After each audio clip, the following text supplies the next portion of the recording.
metido en deuda, quedé pendiente de realizar un tutorial para hacer la explicación del montaje de un circuito serie paralelo y mixto. Espero lo entiendan. Cualquier cosa me preguntan, y si no, pues esperar a ver que Dios y el Espíritu Santo los ilumine si no entienden. Espero colaborarles de verdad en lo que más pueda, y si no, pues a repetir, porque ¿qué más hacemos? Un año más de grado 11 no le hace daño a nadie. Ustedes saben que es así, ¿sí o no? Bueno, vamos a empezar entonces con el montaje. Listo, agonías. El día de hoy vamos a hacer un análisis de circuitos con resistencias, identificando cuál es paralelo, cuál es serie, y de igual manera mixto, ¿cierto?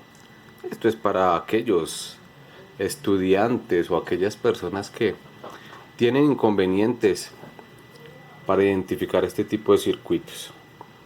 Entonces, lo primero que tenemos que hacer es graficar. Aquí ya ubicamos nuestra primera resistencia, resistencia 1, resistencia 2. La posición de estas dos resistencias me indica que según su forma, su ubicación, son dos resistencias que se encuentran en paralelo, ya que su prolongación para cada una de ellas me lo especifica matemáticamente hablando. ¿Listo? Entonces aquí tengo un circuito paralelo, y aquí encuentro otro circuito paralelo con otros dos elementos que son dos resistencias, ¿cierto? Pero si yo anexo aquí otra resistencia, automáticamente este circuito se me convierte en un circuito mixto por su configuración.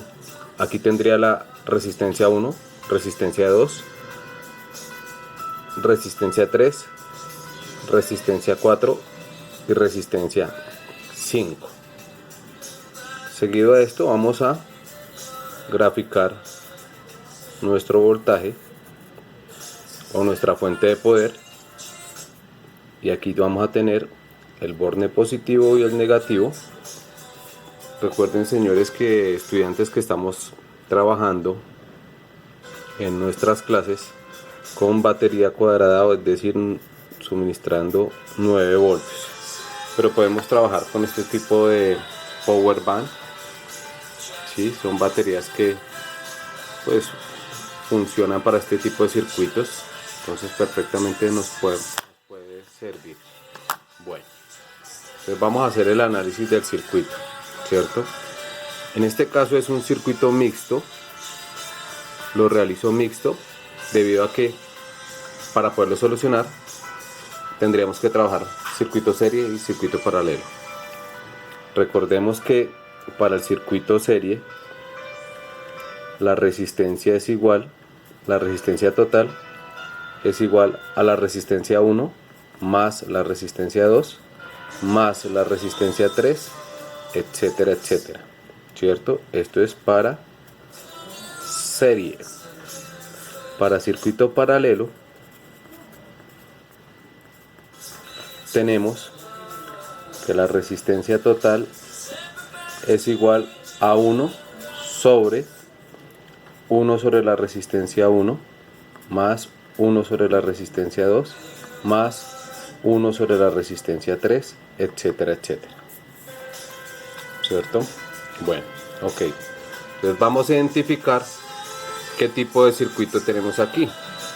Como hemos enunciado con antelación, estos dos elementos se encuentran en paralelo, al igual que estos dos. Entonces tendríamos que resolver este circuito como paralelo, al igual que este otro, ¿cierto? Entonces vamos a empezar por este primer circuito. Tengo dos elementos, dos resistencias en paralelo. Entonces de igual manera puedo decir que para paralelo también puedo aplicar otra fórmula que simplemente es el producto sobre la suma, es decir, resistencia 1 por la resistencia 2 sobre la resistencia 1 más la resistencia 2, ¿cierto? con cualquiera de esas dos puedo aplicar. Esta fórmula me funciona o la aplico única y exclusivamente cuando tengo solo dos resistencias. Cuando tengo más de dos resistencias en paralelo, ya debo aplicar este tipo de fórmula. ¿Listo? Entonces en este caso solo tengo estas dos, entonces simplemente multiplico el valor de esas dos resistencias sobre la suma de ellas dos mismas, ¿cierto? Y entonces al realizarlo voy a obtener un circuito muy similar a esta manera.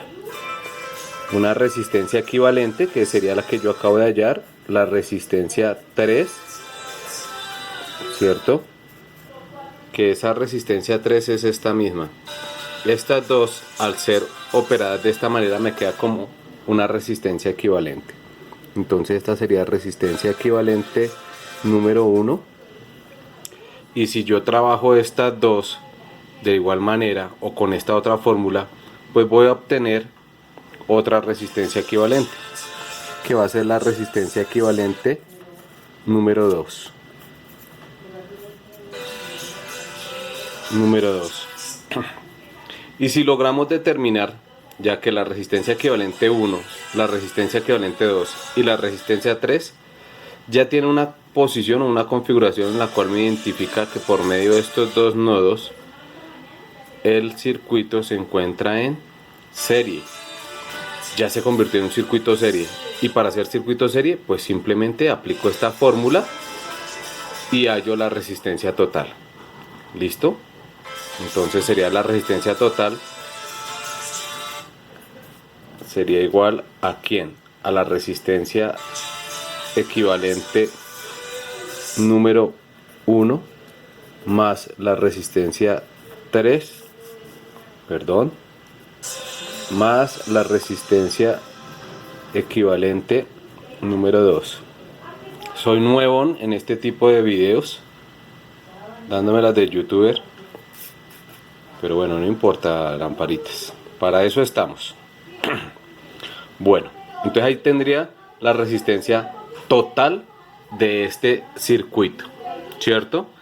Ahora, si tenemos el circuito, unos valores de unas resistencias, independientemente del valor que nos otorgue el circuito, tenemos un voltaje que nos haría falta, en este caso una corriente total que circularía en este sentido partiendo desde el lado positivo.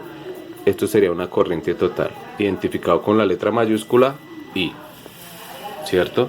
Y esa corriente total, si la voy a obtener, pues simplemente por la ley de Ohm, donde me dice que la ley de Ohm es igual al voltaje, o si voy a hallar el voltaje es igual a la corriente por la resistencia, ¿cierto? Y en este caso que voy a hallar corriente, pues voy a despejar y encuentro que la corriente va a ser igual al voltaje sobre la resistencia. ¿Listo? Teniendo en cuenta esto, ya podemos saber que un análisis para este tipo de circuitos es sumamente sencillo. Entonces vamos a utilizar los materiales protoboard. Aquí tengo ya algunos elementos donde va a tener las resistencias, ¿cierto? Y para visualizar el funcionamiento de nuestro circuito, pues vamos a anexar unos diodos LED, ¿cierto? Y posteriormente la batería. Eso es lo que vamos a anexar. Entonces, seguido a este procedimiento, vamos a realizar el montaje de dicho circuito. ¿Listo? Entonces, empecemos.